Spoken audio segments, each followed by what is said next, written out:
Iniciamos con la conferencia La psicoterapia cognitiva como terapia integral y de integración a cargo del doctor Diego Alonso Castrillón Moreno.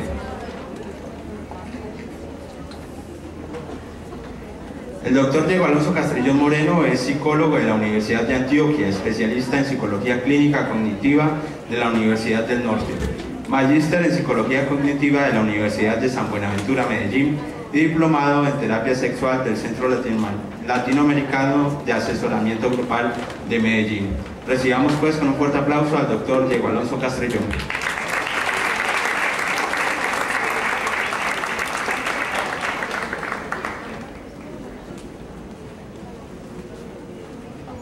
Bueno, buenas tardes. Primero quiero ofrecer disculpas por el retraso. Como ustedes se dieron cuenta, pues todos estos problemas técnicos siempre empeoran mucho las cosas a esta hora.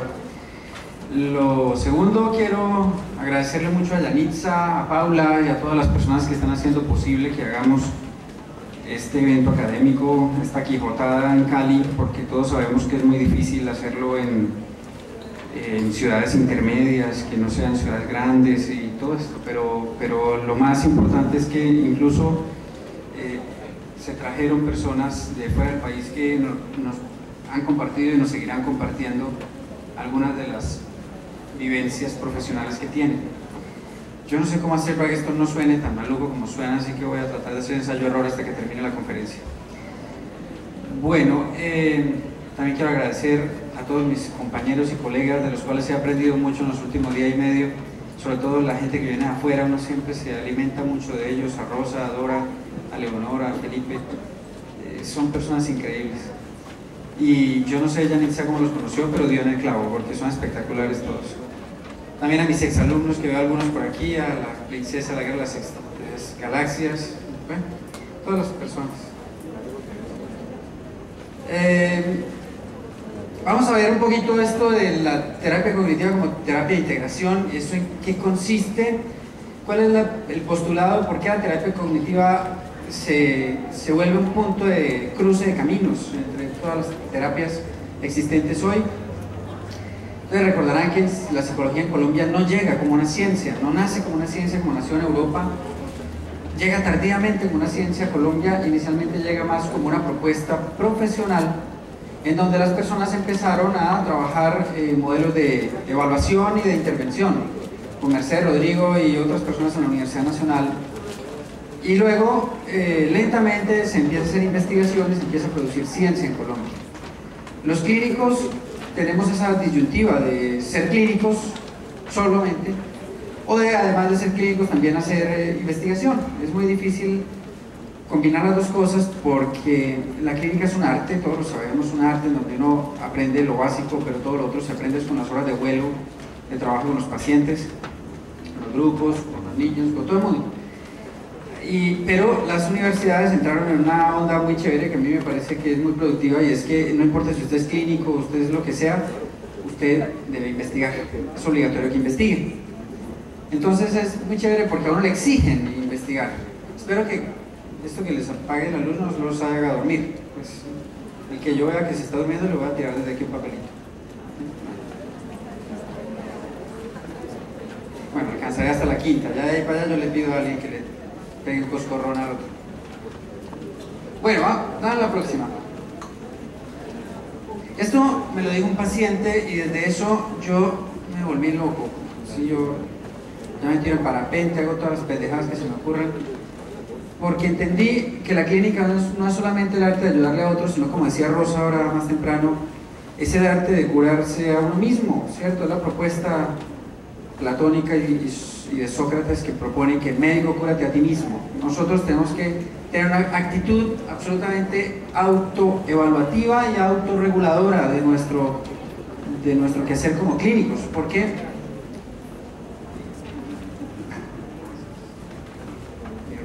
Cielo, bueno, porque el problema del clínico es que se vuelve una persona que resuelve los problemas hacia afuera y no se va dando cuenta que va habiendo un desgaste profesional, y ese desgaste profesional hace que las personas que trabajamos con pacientes, y que a veces son pacientes muy complejos en psico-oncología, o que trabajamos con pacientes con problemas de trasplantes, o que trabajamos con pacientes bornateados de empresas, trabajamos con Fuerzas Armadas, o que trabajamos con mujeres dejadas por los maridos, que eso es un problema de salud pública en Colombia. El problema del amor en las mujeres es un problema de salud pública. Yo no sé si en el mundo, pero aquí es una cosa increíble. De cada 10 pacientes que yo tengo, por lo menos 7 van por problemas del amor, y de los 7, 6 son mujeres. Entonces algo está pasando que no estamos haciendo bien, ni los psicólogos, ni las mujeres, ni los hombres. Sobre todo los hombres, yo sé que la culpa siempre es de ellos. Por eso es que a mí no me gusta. Me arrepiento más de lo que no hice. Eso me decía mi paciente, que tenía cáncer y murió al poco tiempo después de eso. Entonces, mi primer consejo como clínico es que tengan un ocio creativo. Descansar no es no hacer nada, descansar no es sentarse a ver televisión o acostarse en el sofá a dormitar. Descansar es cambiar de actividad por una actividad que le provoque placer, beneficio, calidad de vida, disfrute. ¿Sí? Entonces, aunque sea jugar parqués, cualquier pendejada, hagan algo. Como clínicos ustedes tienen que ir a descargarse, como el electricista que trabaja todo el día con electricidad tiene que ir a descargarse la estática que consigue. Igual, los psicólogos debemos ir a descargar todas las emociones de las que nos cargamos durante 8 horas de trabajo con pacientes, por ejemplo. Uno sale a las 8 horas de ver pacientes, sale a la calle, y cualquiera que le diga a uno se me varó el carro por llanta, uno lo agarra patada, ya no quiere saber más de problemas en el mundo. Y es porque la carga emocional a la que nos vemos sometidos por estar resolviendo problemas permanentemente hace que los psicólogos tengamos un factor de riesgo de salud mental. Así que háganme caso, porque yo sé que la clínica es un encantamiento para casi todos. No importa en qué trabaje, obviamente los clínicos nos cargamos más, pero los organizacionales, los educativos trabajando, ¿no? Monstruicos chiquitos, mejor piénsenlo bien, ¿sí? Pues no de trabajar con ellos, sino de descargarse y tener un ocio creativo y una muy buena calidad de vida, muy buena calidad de vida. Y para eso, estabilidad afectiva, con 1, con 2, con 3, no importa, dinieblo, subdinieblo, lo que usted quiera, pero tenga calidad afectiva, estabilidad, tenga hobbies, y ojalá el hobby no sea fumar marihuana, pues, sino otra cosa. Es un hobby como por ejemplo la fotografía, un hobby como la lectura, la literatura, un hobby como el aprender a hacer origami, cosas que sean muy, muy chéveres para ustedes. Próximo. ¿De dónde nace la psicología cognitiva? Si ustedes van a rastrear de aquí para atrás y vamos a mirar de dónde nace, obviamente nace del conductismo y neoconductismo. Eso es un hecho. El conductismo hace crisis con la nueva forma de ver la ciencia que se plantea en el mundo y que hace que los psicólogos empecemos a pensar que hay otras formas de interpretarlo. Nace la terapia del comportamiento. Recuérdense que es distinto el conductista, la terapia de la conducta, la terapia del comportamiento, ¿cierto? La terapia de la conducta y el comportamiento es a niños más grandes o más chiquitos, depende a los adultos. Bueno, nace la ciencia cognitiva, de la ciencia del procesamiento de la información humana, que aparece a través del Congreso de Hickson en 1948 y con otros 2 subsiguientes congresos, en donde los científicos, ni siquiera psicólogos, había algunos psicólogos, pero lo más importante es que la ciencia cognitiva nace de ingenieros de sistemas, que empiezan a preguntarnos ¿cómo hacemos para que un computador almacene información? Todos los psicólogos nos mirábamos con vergüenza porque no teníamos respuesta. Nace de la psicología cognitiva, que no es terapia cognitiva. La psicología cognitiva es la psicología de la memoria, la emoción, la psicología de la percepción, etc. La terapia racional emotivo-conductual de Ellis, que nace en los años 50. Ellis no era psicólogo en aquella época, Ellis era filósofo. Hizo luego un doctorado en psicología, pero era un filósofo. Nace de la terapia cognitiva de Beck, que era un psiquiatra. O sea, estamos fritos, pues, ahí no hay un solo psicólogo. Terapia de Beck nace, es un psiquiatra psicoanalítico. Ellis también era psicoanalista. O sea, tenemos un pasado vergonzante. Nace también de la terapia centrada en esquemas de Jung, que ese sí fue cognitivo desde el principio. Y la terapia centrada en esquemas es una terapia muy cognitivo-emocional y muy sólida, muy fuerte. Luego vamos a ver por qué. Siguiente. Hay otras, sí, ya, siguiente. ¿Con qué otros referentes tenemos contacto y hacemos investigación con mucha tranquilidad, ¿cierto? ¿De dónde hacemos contacto para investigar de manera muy productiva? Yo recuerdo alguna vez cuando me llaman de la Fuerza Aérea, yo trabajaba en la Universidad de Antioquia, y me llaman de la Fuerza Aérea a preguntarme que cómo hacen para que el medio ambiente de los pilotos de helicópteros sea no sé cómo, y se cansen menos, y que haya menos accidentes, y bueno, todo eso. Y había unos ingenieros, unos médicos, y los ingenieros me miraban como, ¿y este qué está haciendo aquí? Cuando yo me senté les expuse las ideas de cómo podíamos los psicólogos entrar ahí y hacer que los pilotos tuvieran mejor calidad de trabajo, y por eso se accidentaran menos. A todo el mundo le pareció muy lógico. Es que tenemos hoy muchas herramientas con las cuales trabajar. Pilas con el aislacionismo, pilas con eso que los psicólogos somos. Primero muy malos para trabajar con otros psicólogos y pésimos para trabajar con otros profesionales. O sea, nos gusta trabajar en solitario. Eso es un pecado que tenemos gigante, yo no sé por qué. Tenemos dos pecados: uno, no nos gusta la matemática ni la estadística, y dos, no nos gusta trabajar en conjunto. Tenemos la psicología social. Algunos dicen que no es una aplicación de la psicología, sino que es una corriente de la psicología. Yo no estoy tan seguro. Yo, desde que descubrí la psicología sociocognitiva, ya creo que sí, es un poco de las dos. La psicología social es la que nos está dando las respuestas más impresionantes en todos los campos. La psicología social nos salvó del ostracismo y de las pendejadas que estábamos diciendo antes. Está la psicología comunitaria, que no es lo mismo que psicología social, no. Muchos de nosotros hemos hecho psicología comunitaria, es muy exitosa en Colombia. La psicología humanista. Los principios humanistas son principios universales de la psicología. El hombre es trascendente, las personas van en búsqueda de la felicidad, las personas aprenden por propio beneficio. Si uno ve la filosofía humanista, es una filosofía con la que uno no pelea.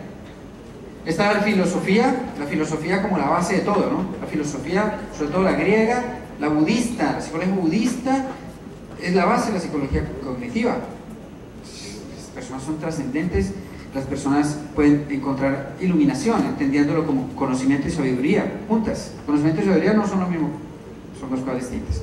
Una persona puede conocer mucho, pero ser un pésimo ser humano.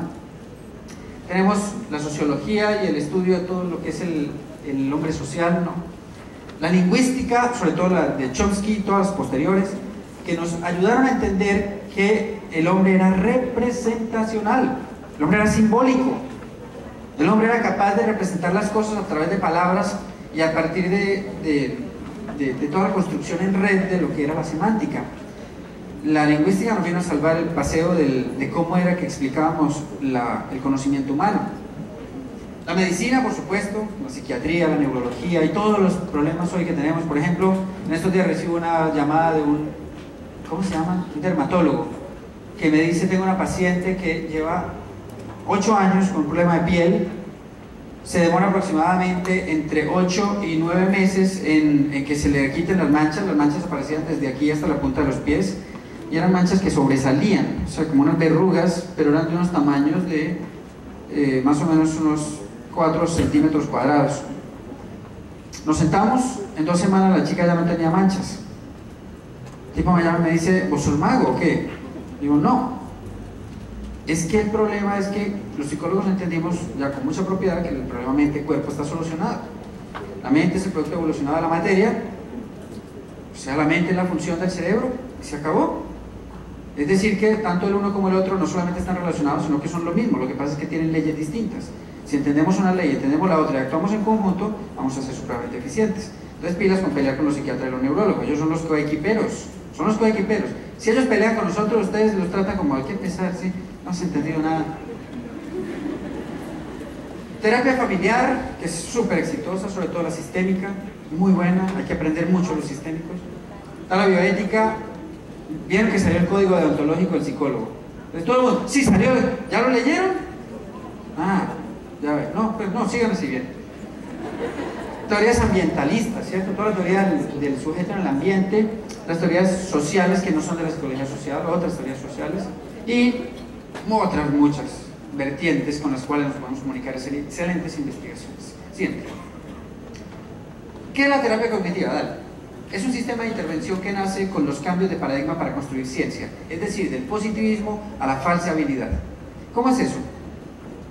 Si ustedes van a ver el modelo conductista, es un modelo en el que se buscaba la certeza, la verdad, ¿cierto? Una cosa que a través del control de variables se generan axiomas. Entonces, al tener axiomas teníamos leyes, y son leyes irrefutables. Hay algunas leyes en psicología, pero son muy pocas. Ustedes van a ver la ley de la física y son 1432 veces más que la que tenemos nosotros. Entonces, lo que se buscaba era eso, que la ciencia psicológica fuera como la ciencia positiva. Craso error. Nosotros no podemos hacer control de variables como hacen los físicos. Es muy sencillo aislar el metano de cualquier otra cosa en en el laboratorio. Pero los seres humanos tenemos millones de variables, los cuales a veces ni siquiera conocemos que actúan en nosotros. Así que la idea es que más bien empecemos a hipotetizar y a encontrar qué de las teorías no se parece a la realidad. Es decir, vamos a hacer falseabilidad, la revolución científica de Kuhn, ¿cierto? A partir de ahí nace la terapia cognitiva. Si no hubiera sido por eso, seguiríamos todavía todos con nuestro ratón, ¿cierto? Nuestro ratoncito blanco en casa, cuidándolo, diciendo qué lindo que eres. No sé para qué me sirve hacer la investigación que hago contigo, pero es muy interesante y es muy exitosa. Tú llegas al queso impresionante. Y luego llegan los ingenieros de sistemas. ¿Cómo hacemos para que eso que tú aprendiste ahí nos sirva para algo? No lo sé, pero algún día lo descubriremos, ¿sí? No podemos seguir así, pues. En estos días me llamaron de la policía a mostrarme unos ratones que detectan minas. Y yo dije, no tenían que servir los ratones. Los ratones se paran encima de la mina y no la activan. Entonces violaron todas, porque además la que hizo la investigación, y ténganse fino, agárrense, cualquiera que se marea, mismo le dan sales, fue una veterinaria. Cogió los ratones y dijo, eso del condicionamiento debe servir, y empezó a hacer todo lo que no se debe hacer en laboratorio. O sea, yo creo que los tipos de los laboratorios que luego ella contactó de las universidades, los tipos se maluqueaban. Porque ellos no hacían nada de lo que se supone que hay que hacer, que el control de la variable, que llevar el ratón en una caja negra, que poner no sé cómo, que todo el mundo de guantes y de tapabocas. Ellos ya lo llevaban en el bolsillo, se iban para la manga, ya lo soltaban la manga. No controlaban ninguna variable, el ratón hacía lo que le daba la gana y luego aprendía. Era espectacular. Yo la miraba, yo decía, un ser humano sano, qué rico.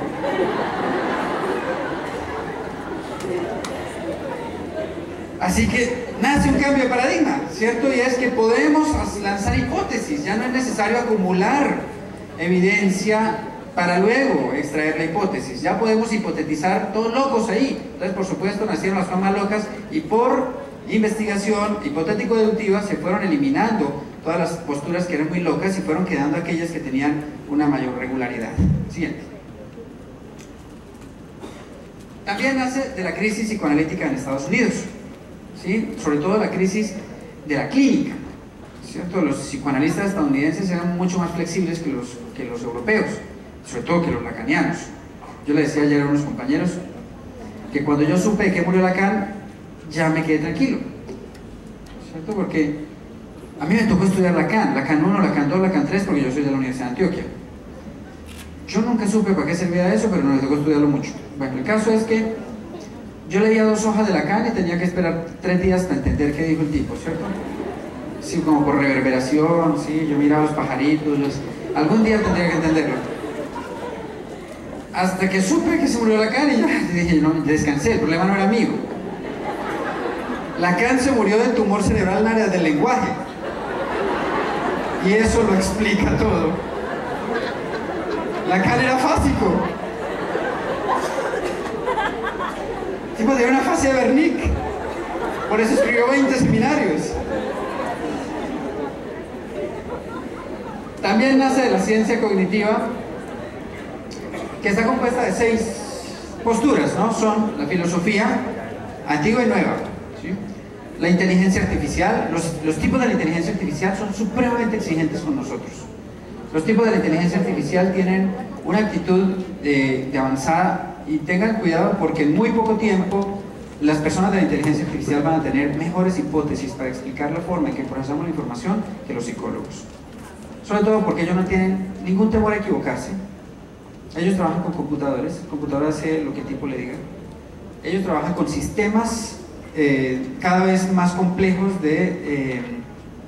sistemas expertos de árbol de decisiones, cada vez más complejos. Y entonces vamos a tener unos tipos que van a entender cómo es que es el proceso porque lo van a poder ver, lo van a poder manipular en tiempo real. Ya hoy están haciendo cosas que nos dan clase a nosotros. Está la lingüística, la psicología cognitiva y las neurociencias. La que no es como muy invitada desde el punto de vista de la ciencia de la salud es la antropología. Pero entre todas ellas se hace hoy la ciencia cognitiva. Entonces cuando ustedes van a ver, por ejemplo, las investigaciones que están haciendo de cómo funciona la mente, ni siquiera el cerebro, sino la mente, van a encontrarse con estas 6 posturas en los libros que ustedes lean. Hay un libro que me gustaría que le dieran una ojeada, Pues porque si se lo leen son muy berracos, que se llama Cómo funciona la mente de Steven Pinker. Es un libro que tiene como 800 paginitas apenas, es poquito, pues, para todo lo que han leído es poquito, pues. Pero es un buen libro de cómo funciona la representación humana. Igual, otro autor muy importante que se llama Fodor escribió un libro en respuesta a ese que dice así no funciona. Entonces, chévere, entonces yo leí los dos y me di cuenta que Fodor era muy computacional, mientras que Pinker era más enfocado por el lado humano, o sea, cómo hacía los humanos la representación. Por eso Fodor no lo entendió mucho. Siguiente.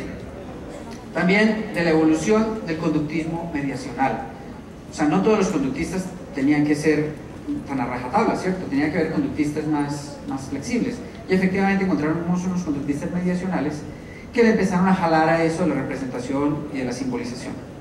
Hoy, por ejemplo, hay un compañero mío en la Universidad Católica en Bogotá, donde estoy trabajando, que trabaja la terapia de aceptación y compromiso, que es una terapia basada en valores, y el tipo es conductista. O sea, los conductistas confesaron que creen en los valores, ¿sí? Como los curas confesando otras cosas, ¿cierto? Siguiente. Principio epistemológico del realismo crítico. Hay que empezar por ahí. Ustedes seguramente habrán escuchado cosas constructivistas, ¿no? Constructivismo dice que la realidad no existe, que la inventamos. La realidad es inventada y todo eso, ¿cierto? Entonces, yo no sé si yo te inventé o me inventaste, pero para ser tan real, ¿cierto? Para nosotros no es así. La realidad es objetiva. El mundo sigue ahí aunque te muras. Porque es que es muy curioso que todos nos imaginemos las tres cruces igualito, ¿no? Es sospechoso, pues. Las montañas seguirán ahí cuando muramos, porque la realidad es externa al ser humano y la única aproximación que tenemos es con los 7 sentidos, que son muy limitados, que tenemos los seres humanos. Entonces, esa limitación hace que nuestra representación sea muy parcial, por supuesto, bastante parcial. La certeza de cómo será la realidad es una utopía. Nosotros solo tenemos niveles de representación y son pequeños, ¿sí? Incompletos. Siguiente. Los seres humanos somos metacognitivos. ¿Eso qué quiere decir? Que somos capaces de evaluar lo que pensamos. Somos como un observador que se puede parar afuera y ver cómo pienso yo. O sea, miren qué chévere, uno puede verse pensando. Se pueden ver ya mismo, miren si ustedes mismos pensando. Eso es una cosa que uno puede hacer y permanentemente la hace. Ay, tan bollo, ay, qué estupidez la que dije. ¿Será que se dieron cuenta? Pues cosas como esas que uno todo el tiempo está haciendo. Pero también los seres humanos somos trascendentes. Inevitablemente aprendemos y trascendemos como seres humanos. Siguiente. ¿Por qué estoy dando toda esta carreta? Pues por poder saber entonces cómo es que somos un cruce de caminos, ¿cierto? Hace uso de constructos hipotéticos, el modelo de caja translúcida. Nos oponemos al modelo caja negrista de Skinner, pero pues así opuestos. Ya no le podemos pegar una patada en la espinilla a Skinner porque se murió, pero lo haríamos. También es representacional como opuesto al enfoque fenomenológico. Lo nuestro es representacional, basado en lenguaje, en códigos. Siguiente, lo que dice Mahoney. Los organismos humanos responden en principio a las representaciones de su ambiente más que al ambiente en sí mismo, ¿sí? Yo les voy a dar esta frase y ustedes me van a decir de quién es. No son las cosas las que te perturban, sino la opinión que tienes de ellas. Lo dijo Ellis, Beck, Mahoney o Skinner. Muy bien, acaban de perder Caes. Epícteto, siglo I a.C. ¿Epíteto? No, tampoco, pues, siguiente. Postulados cognitivos. La teoría central son los esquemas. ¿Y qué es un esquema? Es la unidad mínima de representación, ¿cierto? Cuando yo le digo a usted navaja, estamos hablando de la misma cosa, aunque nunca la veamos. Yo le puedo contar de lugares que usted nunca irá, y sin embargo usted lo tiene en su mente. Usted los puede ver, solo a partir de mis palabras. Cuando usted lee libros, imagina los lugares, y por eso cuando vemos la película decimos, yo me lo imaginé así, mira, ¿se acuerdan? Por ejemplo, las cenizas de Ángela. ¿Sí? ¿Se acuerdan? Sí, el Irlanda, lluvioso, y el agua que entraba a la casa, y cuando me veían la película dije, madre, eso fue lo que yo me imaginé.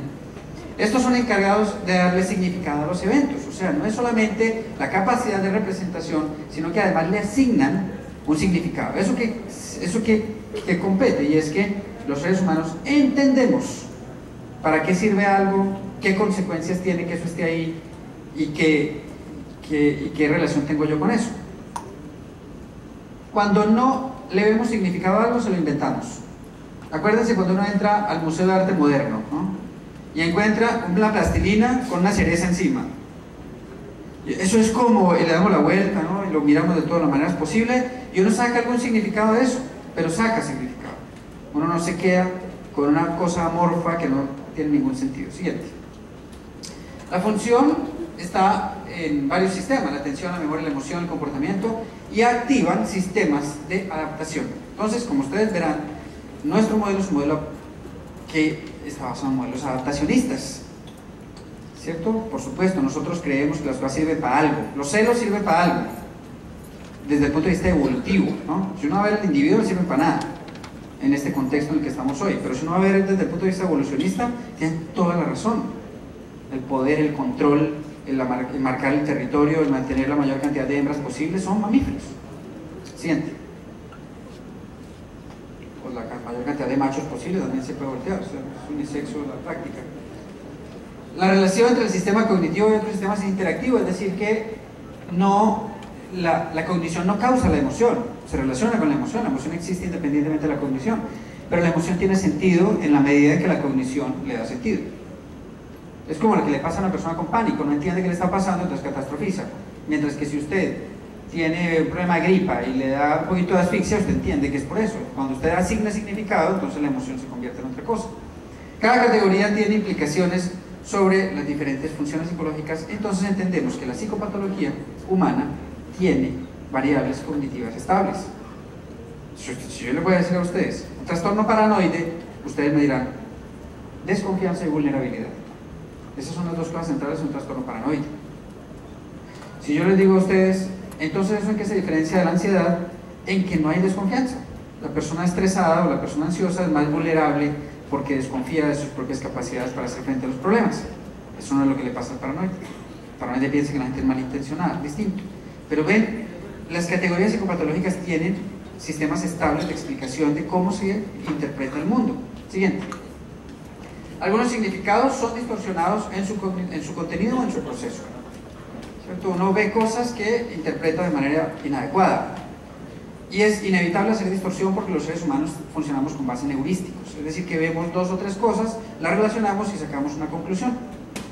Los seres humanos distorsionamos la información naturalmente. Eso nos dimos cuenta después de miles de investigaciones, miles. Si ustedes se meten en las bases de datos y buscan cualquier cosa que tenga que ver con procesamiento de información humana, van a encontrar miles, 200.000, 300.000 investigaciones. Pero lo más chistoso era que Ellis nos había dicho eso hace 50 años. Siguiente. La psicopatología resulta de construcción de significados maladaptativos, y de los dos niveles de significados más importante es el autorreferencial, la forma en que el sujeto se ve frente a sí mismo y al mundo. Siguiente. Existen tres niveles de cognición, que es una preconciencia, no el inconsciente, tengan cuidado, ¿cierto? El inconsciente es un enano verde que le habla al tipo por dentro, nosotros no pensamos así. La preconciencia es más bien como lo que proponía Vygotsky, ¿no? Un eterno lenguaje interior que permanentemente está allí como un flujo de conciencia. El nivel de conciencia y el nivel metacognitivo, que ya explicamos ahorita un poquito eso. Siguiente. Los esquemas facilitan la adaptación del sujeto al mundo, por eso los inmigrantes, a pesar de que le dan muy duro, finalmente terminan viviendo bien en el lugar donde vivan, sea Rumania, Japón o Groenlandia. ¿Sí? Hay paisas en Arabia alquilando camellos, así que para eso sirven los esquemas, para adaptarse a todas las condiciones cambiantes. Cuando uno se le muere a la mamá o un hijo, son las cosas más berracas que hay en la vida, pues es de lo más difícil que hay para sobrepasar, pero el sujeto se adapta a eso y sigue adelante. Los sujetos somos adaptacionistas, eso es un hecho. O no, pues, o uno puede negarse a adaptarse. Los esquemas no son maladaptativos en sí mismos, sino en la relación que uno establece con los demás o con el ambiente. Siguiente. Esta es la estructura cognitiva. Entonces vamos a empezar, dale despacio. Vamos a empezar con dos cosas. Uno es la historia de aprendizaje. Por supuesto, los conductistas tenían razón en eso. Uno aprende con base en la relación con el medio, ¿no? Uno no aprende de la nada, o en la relación con otros que le representan el mundo. Pero uno va generando una organización cognitiva, que son esquemas específicos. Esos esquemas, hay algunos protoesquemas con los que nacemos, siempre esquemas de protección, esquemas de alimentación, esquemas de aproximación emocional, pero todos los demás esquemas se van creando, se van construyendo en la medida en que el sujeto va teniendo experiencia de aprendizaje. Siguiente. Entonces, pongamos que hay una situación, tal, flechita, eso. ¿Cómo evaluamos la situación? Con las creencias preexistentes, ¿cierto? No hay forma de verlo de otra manera. Acá aparece una situación y uno ¿cómo la ve? Con lo que tiene, uno no la puede ver con nada nuevo. Uno puede que aprenda algo nuevo ahí y se lo pegue a lo que ya conocía, ¿se acuerdan? De ayer. Siguiente. Entonces eso se pega a las dos cosas y resulta un procesamiento por significados, ¿cierto? Cuando uno ve algo, lo significa. ¿Esto significa qué cosa para mí? ¿En qué me implica? ¿En qué no me implica? ¿Qué impacto tiene? Dale. Otro. Entonces llega la interpretación que puede ser consciente o automática. Todo el tiempo estamos haciendo eso. Todo el tiempo estamos automatizando interpretaciones, pero hay veces que nos interesa algo, entonces conscientemente hacemos una interpretación a cabalidad. Y eso hace un sistema de activación que puede ser cognitivo, afectivo y motivacional. Miren hasta dónde vamos. Siguiente. Y a partir de ahí aparece el comportamiento. Miren todo lo que tuvimos que hacer.